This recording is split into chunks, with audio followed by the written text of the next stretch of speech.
Okay, good morning. Slag Ba'omer. We are learning about Hilchos Sukkah, and we are in Taf Reish Mem. We're continuing with Hey. Taf Reish Mem is about who is Pater.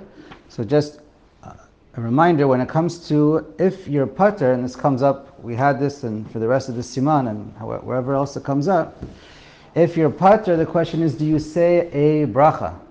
So we all know, according to the Shulchan Aruch, it's pretty simple. Sfardim, they will never say a bracha if you're pater and you do the mitzvah anyway. For Ashkenazim, it's a little bit more tricky based on the Ramah. If it's a case where be'etzem, the person would be chayiv in sukkah, but they're pater because it's a mitzvah ashes shazman grama, like women, so certainly they do say a bracha. If it's a case where a person is pater, or it's a suffix if you can be makayim the mitzvah. Every case discusses in its own situation, but if it's a case where you're not sure if you're chayiv or not, let's say the first night, you're machmer, even though it's pouring rain outside and you go out and eat in your sukkah. So it's a machlokas if you could even be makayim the mitzvah. So we learned according to the Ramah, it's better to go outside and to eat outside and eat in the sukkah. However, it's a suffix if you're even being mekayim the mitzvah. It depends, right, which rishon who you hold like. So there you wouldn't say the bracha. It could be by certain cases. We're going to get to a chassan with all of his guests. So certain cases we're going to see you don't say the bracha because maybe you're not even mekayim the mitzvah. But other cases where you're just pater and you're mitzvah and you make yourself extra strict, we'll leave that as a tzarachiyun. Okay, so let's go on to Hey. We're going to have the case of an Avel Chayev B'Sukkah. So an Avel, a mourner, if for a mourner, he is also Chayev in eating in the Sukkah. There's no Patur. Even though he might want to be by himself, even though he's a little bit depressed, the Gemara says it's a personal tsar, and you have to make yourself happy or make yourself at least able to eat in the sukkah and make yourself comfortable. You have to push aside some of your tsar and eat in the sukkah. And that's generally... Somewhere it can't be during Shiva because you can't be sitting Shiva during Sukkot. So it has to be an oval during either Shloshim or a year, right? Oh, good question. So an Avel, so that's very good. So even though a person who starts their Avelus, let's say during Chol HaMoed, it's an excellent question. How are you an Avel during Chol HaMoed? If a person buries their loved one on Chol HaMoed, so they start the main Avelus, they're sitting Shiva afterwards, after Sukkot. But one would still keep, we'll review the exact details, some of the halachos of Avelus Betsina perhaps. You're right. It's good question. All right, good question. But anyways, the poskim interesting discuss it and says you're chayev you're 100% chayev. Okay.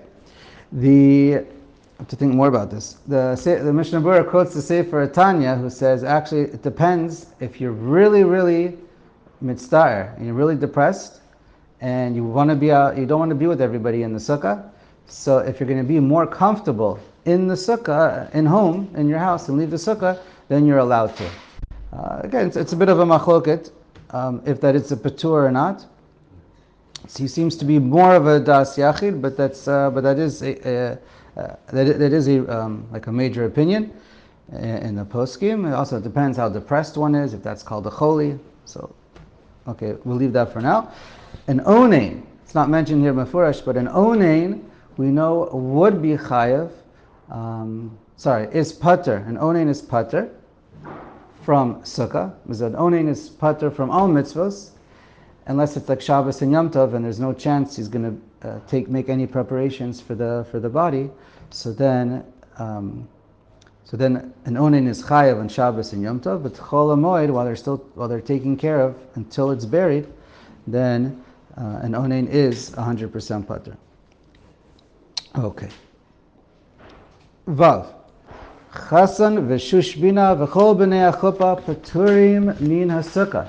Kol shivat yemei hamishta. Okay. So right? A chassan and kala. Kala is pater, but she's a woman, and a chassan, so he wants to be mesameach and comfortable with his kala. It wants to be done in the chuppah, right? The place that's miyuchad for them to be together, and when they're eating. And for all this to happen, so the Gemara says that a chassan and his accompanying family members or close friends who are making them happy for the 7 days, so they're p'turim. And it's a discussion in the Gemara how it goes. So the Shulchan Aruch paskins like it seems to be the majority. I don't know. I think it's Abaye and Rava. We can look it up around Kafhei or something, Chavav. And so there it says you're chayav. It's the Rosh paskins like Rabbi Zera and Yerushalmi that seems to say you're. So they say it's pater. That's the psaka of the Shulchan Aruch, and it's the Rosh who says that they're actually chayav. So why is that relevant? Because it happens to be that many poskim point out that in those days a chassan and kala were paturim, and nowadays many poskim say that some say that they are actually chayav. Certainly the guests, and maybe even the chassan. First, because they're choshesh for the rosh. Nowadays, a lot of us make daled mechitzos as opposed to 2.5 or 3. Maybe we're less besimcha than nowadays than we used to be. People make bigger sukkahs. Some of the people sit at separate tables, and it's not a problem to have some people inside and some people outside. All kinds of reasons. Or these are not the same guests for all 7 days. We often just invite random friends, and it's you don't necessarily need them all 7. It doesn't have the same chashivas. But anyways, the pshat for most poskim is they are pater because chassan's not comfortable there and it's not big enough. But they are. But very commonly the minhag is to be machmer, but not to say a bracha. Mishnah Berurah says not to say a bracha because maybe they really are pater and they can't. And they're not even makayim. So that's all right. Useudas bris. What? No, that's fine. Useudas brismila v'cheina seuda she'ochlim eitzel hayoledet chayavim b'sukkah. And the Ramah says that a bris milah and is not what's it called? So for a bris milah and the suda, you have to there you still chayav in sukkah. It's not as big of a mitzvah, and it's not such an issue of a mitzvah that the chassan can't be mesameach. It's not shaykh. It's not the same thing as a chuppah either. Okay, fine. So let's go on to Zayin. What do you do? What do you do? At a brit. At a brit? Yeah. No, so you have to, if for the suda part, you have to do that in the sukkah. And if you need to, so you have a little, just the men will eat in the sukkah, or they eat a little bit quickly and they take turns. There's no pater for a bris milah to eat outside the sukkah. There's no pater. For as we mentioned by a sheva brachos, there's room. Again, it doesn't happen so often unless you get married right between Yom Kippur and then Sukkot. Which is done. Which is done. Right. So anyways, so let's go on. But most try and be machmer. Okay, Zayin, I don't know. Shluchei mitzvah peturim min ha-sukkah. Okay, now, people who are traveling to do a mitzvah, so the halacha is they're patur min ha-sukkah, right? That's the Mishnah, bein bayom ubein balayla. And it doesn't matter day or night. So even though their purpose is litzarach mitzvah. For example, you want to go visit your Rebbe, you want to go to learn Torah, pidyon shvuyim, which is l'maisa nowadays. Anything that you're going to do a mitzvah, so then even though you're only traveling during the day, you're pater day and night. Okay? Now, the Ramah says v'ayin le'el siman lamed chet by tefillin.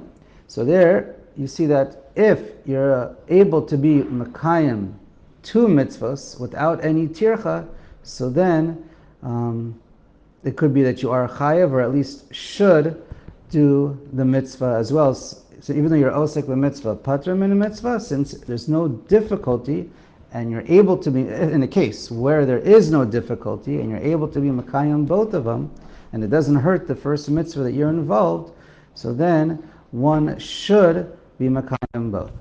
If there's any difficulty whatsoever, even if there's a sukkah right in front of you, it's going to slow you down. You won't be able to sleep and function the next day properly. You can't plan accordingly for the mitzvah that you're doing. Even though the sukkah is right in front of you, you don't have to sleep inside the sukkah because you're shluchei mitzvah, you're pater bein bayom bein balayla. But if it's easy for you, you don't have to look for a sukkah. You don't have to call around and make all kinds of cheshbonos, and it's right there, and you don't have to pay, and it's free, and it's right there, and it's not going to take away, so then you're supposed to sleep in the sukkah. That's even for shluchei mitzvah. Now, the next case is chet. The main difference of, we just did shluchei mitzvah versus holchei drachim. These are people who are just traveling, not for a mitzvah, for a reason other than a mitzvah. So then you're going to see that you need less. You have to put in more tircha on the time of day that you're not working, you're not traveling. So let's read. Holchei drachim bayom. A person is traveling daytime. The standard example that was given by Rashi is you're going for business. It's not for a mitzvah. You want to make a business deal. You want to go collect money for your business. Pturim min sukkah bayom. So then, right, you're pater during the day. V'chayavim balayla. But you're chayav at nighttime to sleep in the sukkah. That's if there's one there available for you. Right, we're going to see. You don't have to actually go and build one. Holchei drachim balayla, if you're traveling all night. Paturim balayla, v'chayavim bayom. But then, so you're only pater when you're traveling for that time period. So you're traveling at nighttime, you're pater at night, and then during the day, you have to find a sukkah. Hagam. V'davka keshiyuchu limtso sukkah. That's if you're able to find one when you get there. But if you get there, and you can't find a sukkah, you're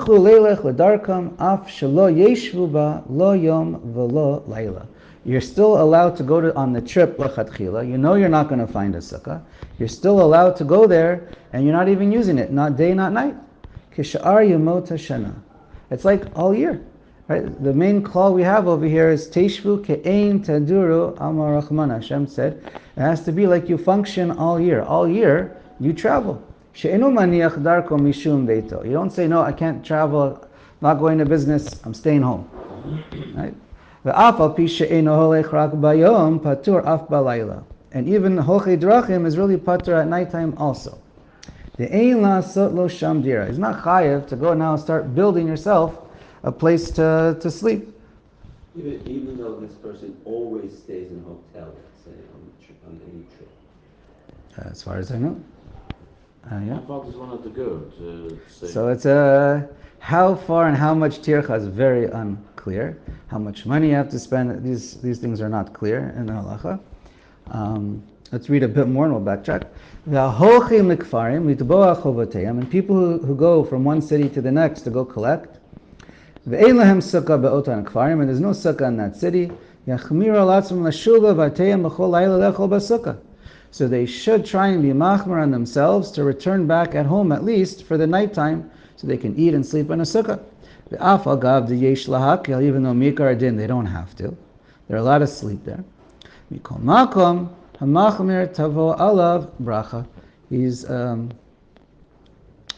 good to be machmer. Perhaps your case, if a person always stays in a hotel, he should pay the same amount of money he needs for someone to build the sukkah in advance. It'd be the same price, but if you have to pay more, so then probably not. Right? And he doesn't have to start spending a few hours to go shopping and building. Okay. So the main difference again is between shluchei mitzvah and holchei drachim is how much tircha.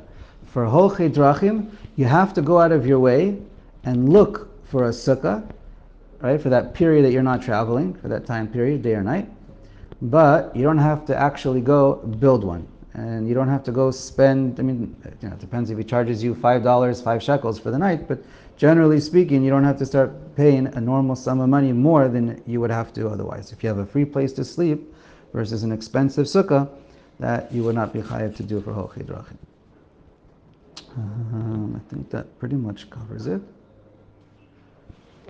Now the Mishnah Berurah does point out that if you are traveling, holchei drachim, so For Holchei Drachim, let's say you're going to go to a place and you're going to stay there for 3 or 4 nights. Then you're chayav to build one. The only time Holchei Drachim doesn't have to is if 1 or 2 nights. I didn't see exactly where he gets this from, and the Aruch Shulchan says the same thing. He says the opposite. He says for 1 or 2 nights you don't have to build, but he doesn't say exactly where you have to start paying or where you have to actually build. Mishnah Berurah says 3 or 4 nights, so that's at least the safe zone.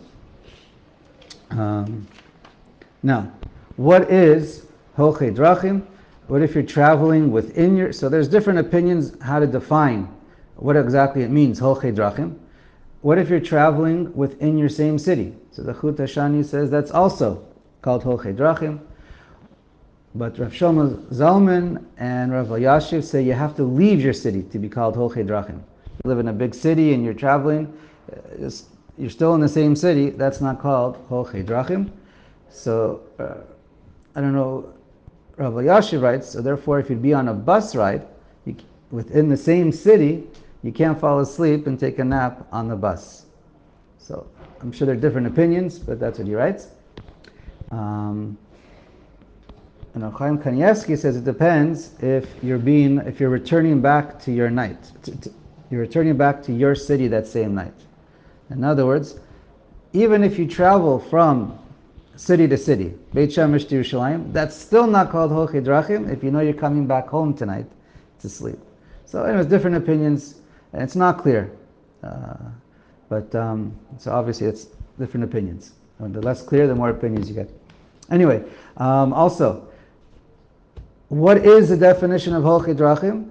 So we know, from another aspect, how do you define Holchei Drachim? So we say for business, everyone agrees that's called Holchei Drachim, that you're pater from Sukkah. That Rashi gives as an example. But no, the other Rishonim, Tosfos, you don't see anywhere that they make a different distinction between business and pleasure. The first posek that I saw make a distinction was in Igros Moshe. And so, but Igros Moshe says if you're going for a tiyul, for a vacation, for fun, a trip, not for business, so then you're chayiv in Sukkah. Rav Shlomo Zalman and Chazon Ovadia say similar. Rav Elyashiv, Rabbeinu Manoach in the Rambam, and Rav Karelitz, they all say no, it's mutter. Holchei Drachim applies to anything. Teishvu ke'ein teduru. All year long, if you want to go for a trip during the day, you go. You don't sit homebound. So it's the same too on Chol HaMoed. But against Shulchan said that you can return at night, but during the day, mashmor is still pater. To think about that. Only at night, not during the day. If you go to another city, I hear. Interesting. I hear. Okay, I'm sure the main halacha, I'm sure, is according to the first two opinions. If you're traveling with inner cities versus within the city. Okay, I think we'll go on. At work, what happens if a person's at work? So I saw in the book Sefer or Olam, it's a translation of Mishnah Berurah. So he says, if you're working in your regular place, it would come out, since that's your regular place, like your home, then you should have to build a sukkah there. Otherwise, you can't eat there. However, if it's impossible or totally impractical to build a sukkah there, like there's no place to build one. You work in an office and you have no place to build a sukkah, so then that would be mutter. A little bit similar to how we learned before and how we're going to see with Yud, Seif Yud as we continue. Okay, so let's get to Tet. Also I saw many poskim write Yeshiva Bachrim, that if they're going to a Simchas Beis HaShoeva, can they now, if they go to the yeshiva and they stay there till late at night, and the yeshiva didn't make sukkahs for them to sleep, what are they supposed to do? So Shlomo Zalman and Chazon Ovadia says no, they're chayiv to come back home to sleep in a sukkah or to find a place, or the yeshiva has to build them a sukkah to sleep in. And in Chut Shani, he says it's not clear. He says it's Shehechiyanu Safek. Okay, let's go on to Tet. Shomrei ha'ir bayom, peturim bayom, v'chayavim balayla. People who are guarding the city during the daytime, they're patur during the day because that's when they're working. That's where they have to be there. V'chayavim balayla. But at night, that's when since they're off duty, they're chayav. Shomrei ha'ir balayla. But if they're working at night, peturim balayla, v'chayavim bayom. But since they're peturim during the day, since they're peturim, whenever they're working is when they're pater. So if they're working at night, they're pater at night, v'chayavim bayom, and then the off time. There's no reason why they can't go back home and eat at home in a sukkah. Okay. Mishnah says that it's not every shomer, not every worker. So it depends, right? So he's talking about when you have to be in the fields. But he says, what if you're in your chanut, v'yoshvim b'chanut, and all year, right? So then, because that's the similar case as working that we mentioned. Since you're there all year, then you have to build yourself a sukkah there. So that's the Mishnah verse similar to what we had a case if a person has to go to work. Okay. Yud, Shomrei Ginot Upardesim. Now, these are people who are they're watching the orchards, the gardens. Pturim bein bayom uvein balayla. They're pater, both day and night. Why? Because they have their job. They have to patrol, walk around, and keep looking. She'im yaseh shomer sukkah, and if they're going to make themselves a sukkah, it's like putting up a sign and telling everybody where I am. So then the ganavim are going to know where not to go, and they'll go somewhere else. Yeda ganav sheyesh l'shomer makom kavua. He'll know where he hangs out. V'yavo v'yignov mimakom acher. He's going to end up coming to steal from another place. So therefore, you're pater, and he can't hang out. That's his whole job, is to be a shomer. Lefichach. Depending on the case, if you could be in one place and you're just guarding one item, and then chayav lasot sukkah b'makom sheshomro. So then, of course, you have to, since that's your regular place, so you should have to make a sukkah by your regular place where you don't need to move around. And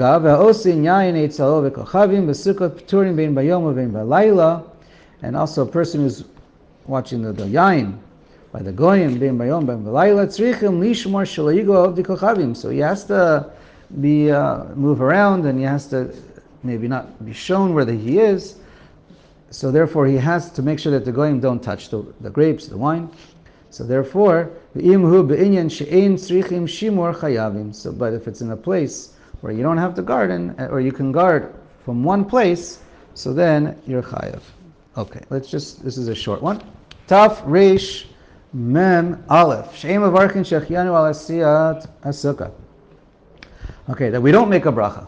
Let's see. Aleph. Haoseh sukkah. So the original halacha is whenever you build your sukkah, bein la'atzmo bein la'acher. When you're building a sukkah, eino mevarach al asiyata. There's no bracha per se on building the sukkah, like al asiyat sukkah. There's no bracha like that. Because the bracha is to live in it.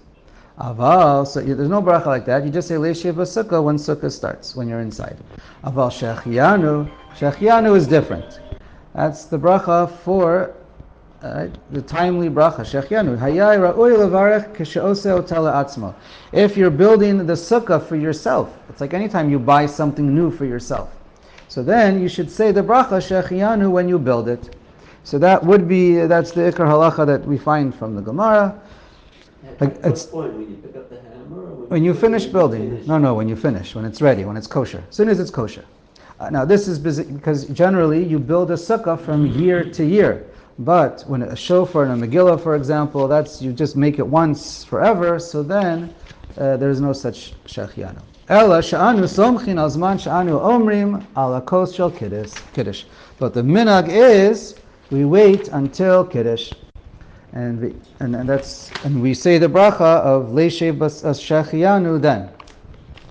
All right, you say Shehechiyanu and you have both in mind. When you say Shehechiyanu and Kiddush, you have in mind it's for the holiday, for Sukkot, and it's for the Sukkah, for the Sukkah itself. You have both in mind. V'im loach halayla rishona b'sukkah. Now, if the first night you say Kiddush with Shehechiyanu, but you're not in a Sukkah the first night for whatever reason, Alpha Pisha Berach Zman Beveita, even though you said Shehechiyanu already, Zman, that Shehechiyanu you already said it in your house when you said Kiddush. But now you're going into the sukkah for the first time during the day. Kisha'ochel basukkah, when you eat in the sukkah for the first time, you still tzarich lavarich zman mishum sukkah. So you still have, it's right. Shehechiyanu is for two separate things, and they're separate. But for the first night, if you're mekayim both at the same time, then it work. You say it once. V'im berach zman bishat asiyah sagile, and then obviously the Ramah just says we don't do it. But if you were to say Shehechiyanu when you built it a few days before, and you said Shehechiyanu at nighttime for Kiddush, then when it comes to the first night you weren't in your sukkah for whatever reason, so when it comes in the morning, you already said Shehechiyanu twice, then you're not going to say Shehechiyanu another time. You only say for each item only once.